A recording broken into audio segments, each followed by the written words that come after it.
Hello and welcome. And in today's video, we're going to be talking about another important topic when it comes to youth sports, and that is, are overzealous coaches ruining youth sports? We'll delve into that in this video.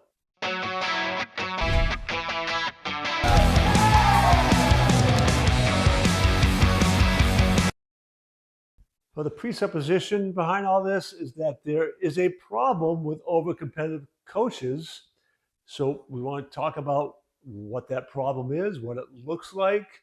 We also want to be talking about, the dangers of that as a concept. We want to be talking about what a good coaching would look like. That and more, that's what we're going to be covering in this video. There has been a shift, sadly, towards specialization at a young age. Coaching who, trying to get these travel teams. It's a couple stories here. And some of it I blame organizations, but ultimately it rests on us parents.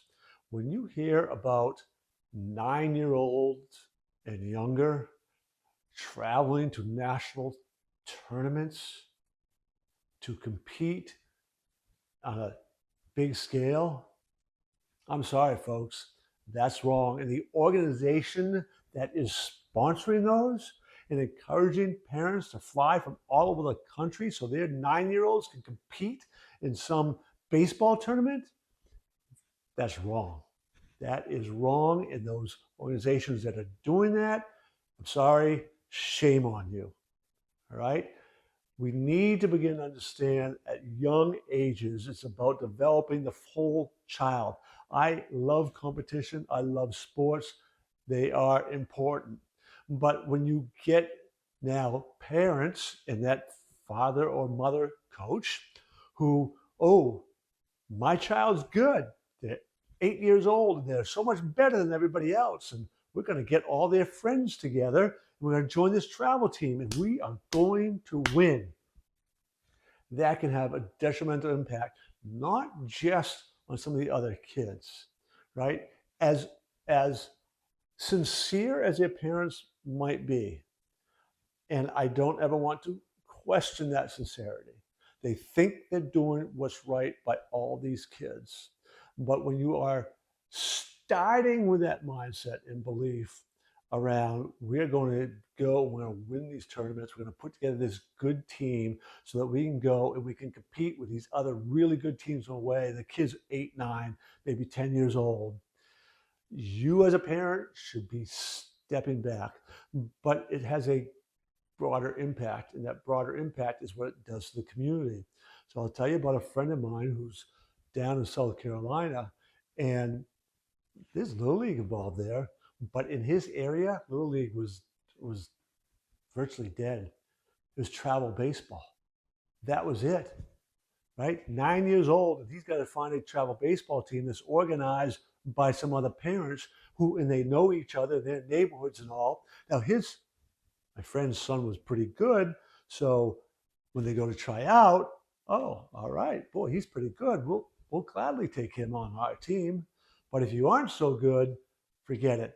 And the community programs begin to die. And the other kids who at 9 years old might not yet be that good, but boy, if they got a chance to keep playing by the time they get to high school, might be good. Those kids begin to lose opportunities. And it's quite frankly shameful.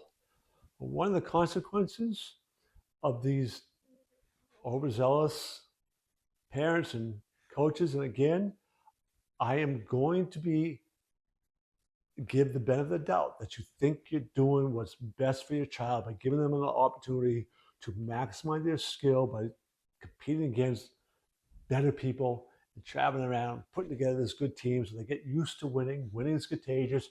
And you're teaching them how to win, all those things.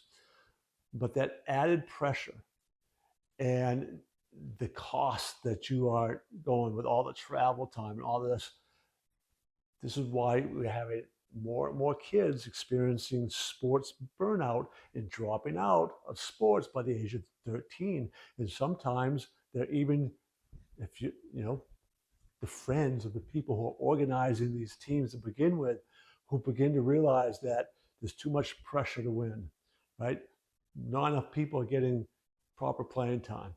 So, you put together a basketball team and you got 15 kids on the team in case some don't show up ever. 5 play at a time.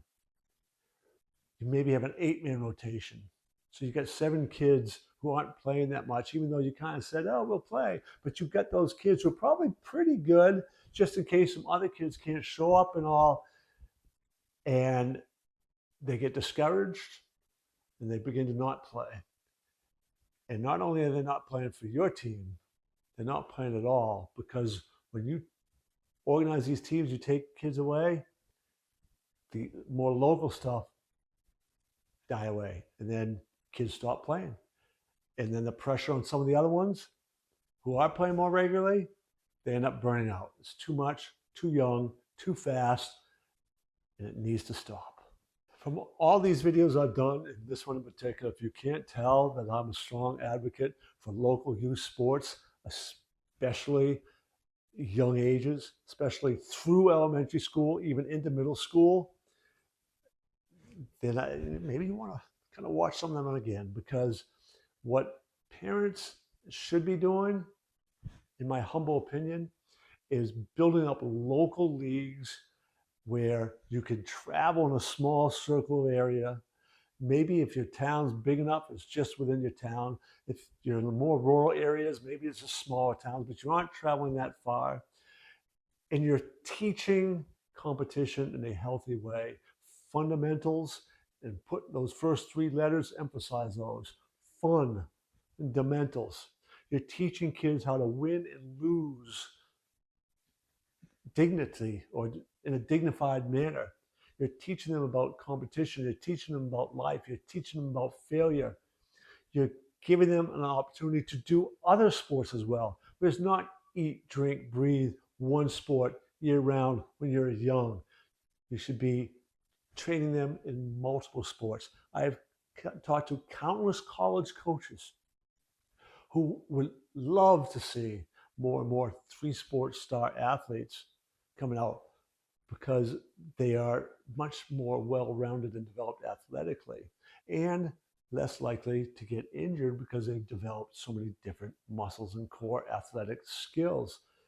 There is so much benefits from working on a local level with national organizations even, but to develop, strengthen, and expand local leagues, local programs, the kids in your community, and getting them involved, and doing so in more than one sport. And at young ages, again, even through middle school, right? For so many of them, this national stuff, maybe your all-star team, Little League all-star teams, fine, but not in lieu of a local league. And that's what's happening. Fixing the problem is going to begin by looking at ourselves. And as parents, it's asking ourselves, am I like that overzealous coach? Am I doing this to really benefit my child long term, or am I doing this to fill some sort of need I have? What is really my ultimate purpose of getting them involved in these sports? And a lot of my angle on this was the rise of these travel teams in a lot of different sports, and these national kind of events at such young ages, with the idea of, oh, we want to play against the best competition. That's how we get better. And in the end result, there's a whole lot of negativity that can go in this, along with burnout and the expenses of it, and what you do to community, the opportunities to play for others. And as parents, you can get caught up in this whole idea of trying to win, and little subtle changes.